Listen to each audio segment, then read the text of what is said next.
大家好，今天是2023年2月5号，下一周的盘前规划。本影片纯属个人分享，仅供参考，不构成任何建议。如果帮助到您，欢迎按赞、订阅、分享。首先来看到加权指数的部分，上周有提到富台指的部分呢，已经先行的突破了这个8月的前高的位置。那加权指数呢，在这几天开盘之后呢，外资是一路的买超。那先前就有提到说，外资如果能够持续的一路的出现买超的一个动作，集中在某几天的话，那行情自然就会跟着被带动上去。那这边可以观察到，行情已经脱离了这个8月的这个高点，那也是顺着一波接一波的走势。那未来就是回撤低接不追高的这种投资的一个方向为主。那因为追高的话呢，对于整体来说，还是会有一定的风险在。所以呢，既然如果它已经走了这样子的一个趋势出来，那当然就是等有回撤，有一个下跌整理甚至盘整，再去找一个进场的机会。不要看到行情非常强势的上涨，就去做追价的动作。再看到台子期的部分，期货的部分呢，夜盘也是做一个回踩测试，那就留意下个礼拜，这条蓝色的线，也就是前面的一个高点，然后还有一个压力支撑互换的区域，能不能够在这边出现整理之后，行情能够守在蓝色的线上面，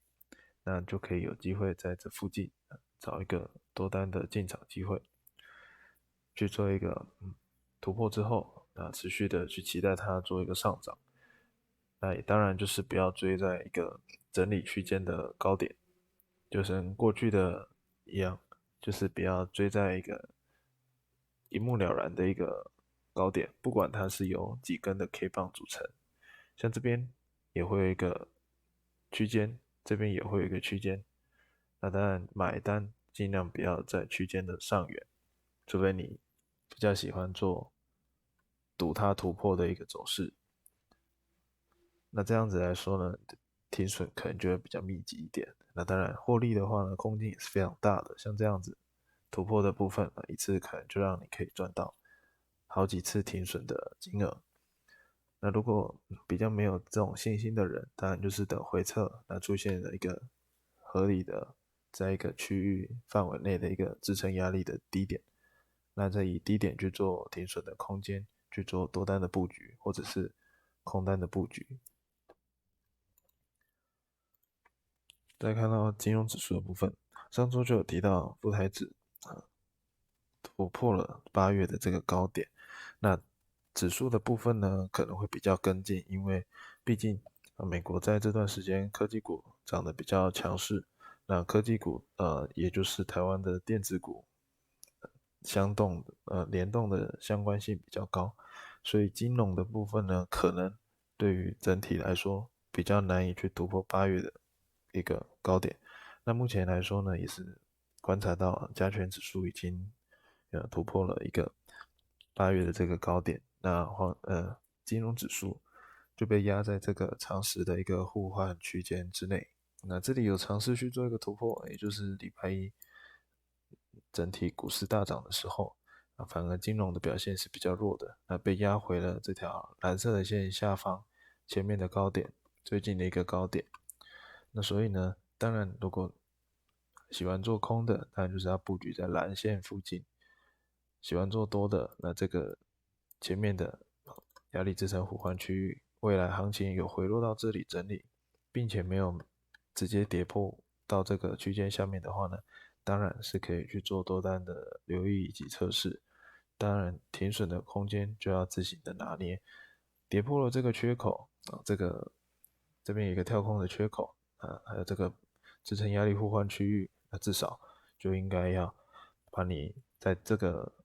下缘布局的多单去做一个停损的动作，不要任由它再往下去做测试。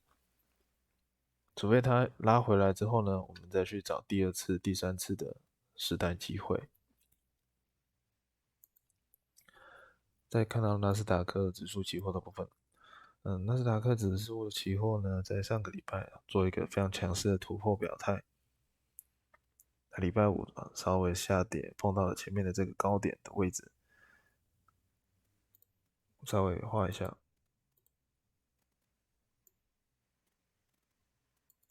前面的这个高点的位置去做一个压回，那这边也可以观察到都是有过去一些跌不下去啊，涨不上去，跌不下去，涨不上去的互换区域。那行情呢，我们当然是希望说有机会呢做一个非常典型的一个 W 底的走势，那让我们可以去做一些交易计划。这边我们出现了一个 W 底，就是这个位置。那当然这边就是一个所谓的颈线。那目前突破了颈线，突破了颈线之后呢，如果行情未来有机会回来做测试，那毕竟现在碰到前高的这个压力，可能如果有机会做一个反转的话呢，在这里附近尝试一个空单，可能会因为这一波的比较激进的一个喷出，可能会被扫到停损。那当然就要等波动小一点之后，确定行情在过去在未来整理的部分已经没有再突破的走势出现的话，当然可以去找一个空单的机会。那我们可以期待它有机会回到这个区间下缘做一个测试，那也是一个颈线突破后的回踩。那当然在这个位置就是一个非常值得去留意的部分。有出现一个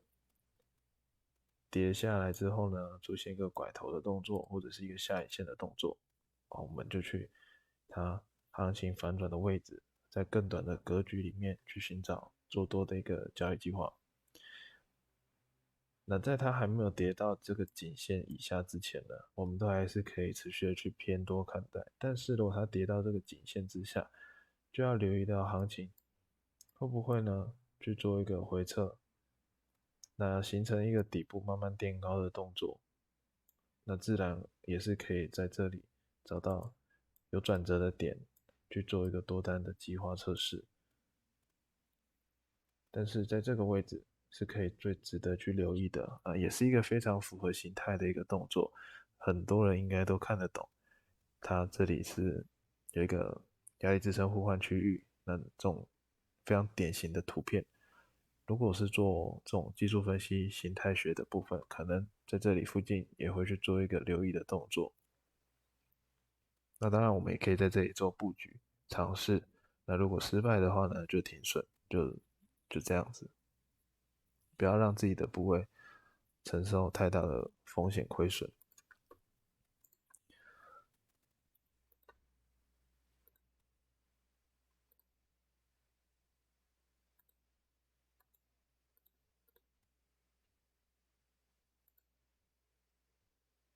再看到黄金的部分，上周有提到黄金我们有机会，如果它再回来做测试之后呢，可以在拐点做一个多单的计划。那这边呢，可能可以做到一次，但是呢，隔天很快就被杀了下来。那目前呢，这次黄金回档的速度非常的快，那毕竟它已经持续的几乎都没有整理的向上喷发了，几乎快2个月哦。所以呢，这段的行情回来做一个休息，我觉得是非常合理正常的。那会休息回来调整到什么位置呢？不确定那不确定的话呢，我们就是不要急着去做接刀的动作。那至少在它跌破这个区域之后呢，再来这边非常干净利落的，不拖泥带水，直接来到了前面的一个支撑压力互换区，也是前高的动作。那这边如果未来行情出现能够让它有出现整理之后呢，去做一个高点在低点再次垫高的动作，或者是跌破了这个区域之后，跌破之后又拉回来这个区域去做一个测试。那当然，我们还是可以去做一个回撤的多单测试。那如果它持续的下跌的话呢，在这个过程中，我们也就不要任意的去做接刀，行情有回来这一个区域，我们再去做观察。那如果下个礼拜行情是直接做一个反转上涨的话，反转上涨，那当然，这边有一个颈线位低点的嘛，然后这边也是一个更长时段的互换位置，那我们就留意它到这个位置会不会出现拐头向下的动作，那当然我们就去做一个空单的交易计划，去期待它这段回来这样子的一个走势。那如果你有在这里布局到的人呢，停利当然可以放在这里，或甚至是你可以期待它跌破之后呢，1:1的一个满足位置，大概在下面的这个更下面的一个压力支撑互换区，可以去做期待跟布局。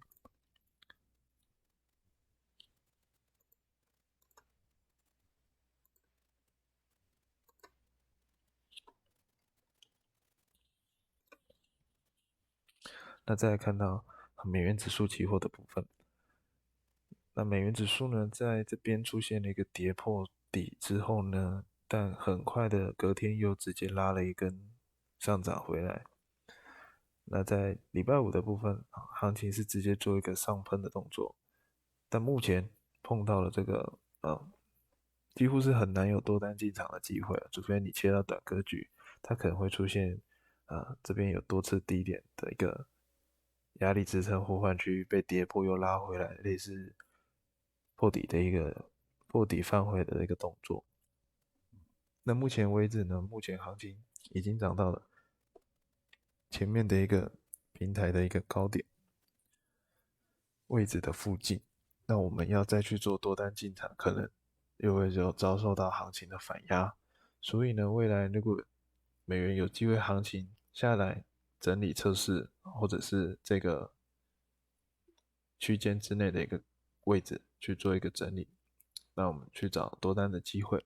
会总比你在这里去直接突破这个前面的位置还要来的风险再小一点，止损的位置也比较好抓。那如果美元有机会再次站回这个价格之上，那持续的去做一个阶梯式的上涨，那如果每一次的回踩就是你进场的机会，每一次回踩的压力支撑互换区，就可能是你可以布局上涨、布局上涨的一个机会。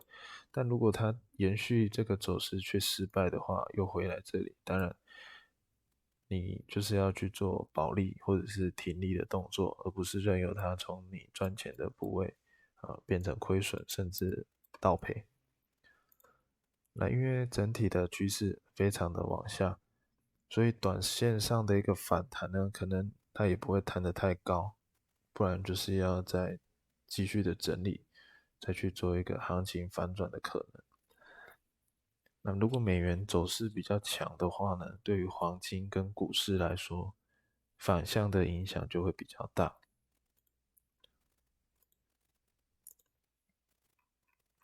再看到比特币的部分，比特币呢这边碰到了前面的密集的交易区域，这里也是非常多的一个上影线的位置，那行情呢自然就往下压。那如果未来再次回来这边做一个测试的话，那我们可以留意它会不会再出现多次的整理。那出现了几次的整理之后呢，当然我们就可以去做布局。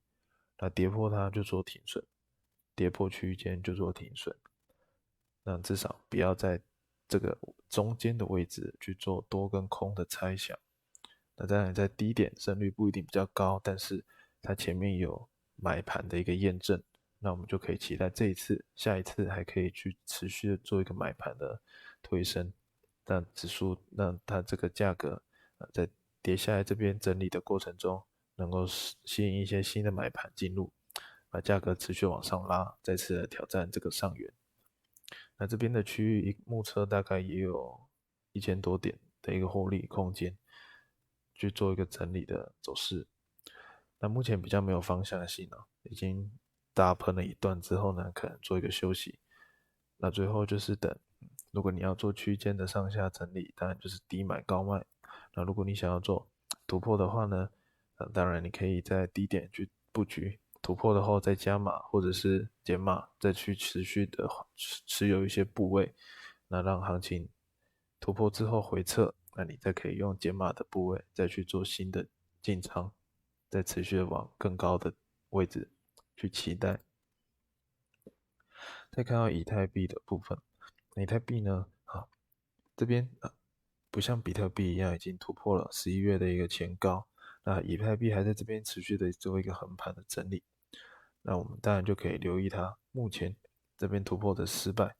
那行情持续的做一个收缩，可能会持续走一个收缩的走势，那会不会在最后收缩呢，跌破这条上升的趋势线？这样子来说，行情可能就会在这里变得比较弱一点，甚至会反转往下。那如果它能够站回这个区间之上，站上这个区间之上，当然我们行情就可以持续的往前面的这些高点去做一个期待。那如果它跌破了这个，那如果它前高突破不了，那又跌破这个上升趋势，那可能行情就会来这里这边的这个低点去做一个测试。那这样子的位置呢，也有100点左右的一个空间，那就是看到时候下个礼拜行情呢持续在这边整理上不去呢，当然我们就是要控在高点，控在高点的位置去做一个往这里测试的一个交易计划。再看到原油的部分，那原油呢之前一直都有提到说这是一个还蛮漂亮的一个走势，那就像我们之后会期待纳斯达克也出现的一样的走势，出现一个 W 底之后呢，突破颈线，再回撤。那这边呢，可能就是一个这种图形的一个最佳的买点位置。那停损也是可以设定小小的。那这一单呢，可能就会去做一个停损。那目前行情呢，又沿着原有的趋势持续做一个往下。那这次的往下会到哪里？会突破这里吗？会跌破这里？我们还不知道。但是呢，我们可以去等待它行情如果出现一个拐头上涨的动作，或者是出现整理，那我们就可以定义它这里高点就是越来越高，那我们就可以期待它下一次的上涨。那当然我们要布局，就要布局在这个低点。假设这边是低点，那整理之后呢，我们就是要布局在整理的相对低点位置附近去做一个多单的交易计划。那除非它持续的在灌破这边的这两个低点，那行情就极有可能持续的去做一个跌破之后1比1的反转下跌，那再来挑战前面的这个低点，可能就不是那么困难的了，也是有可能会发生的。那目前还没有发生，就是期待它可以止稳，那出现整理之后，还可以去做一个低阶的动作，但是整体的趋势，大格局的趋势已经做一个反转很久的一个动作，所以低阶的停损就一定要严格的设置，尤其原有的杠杆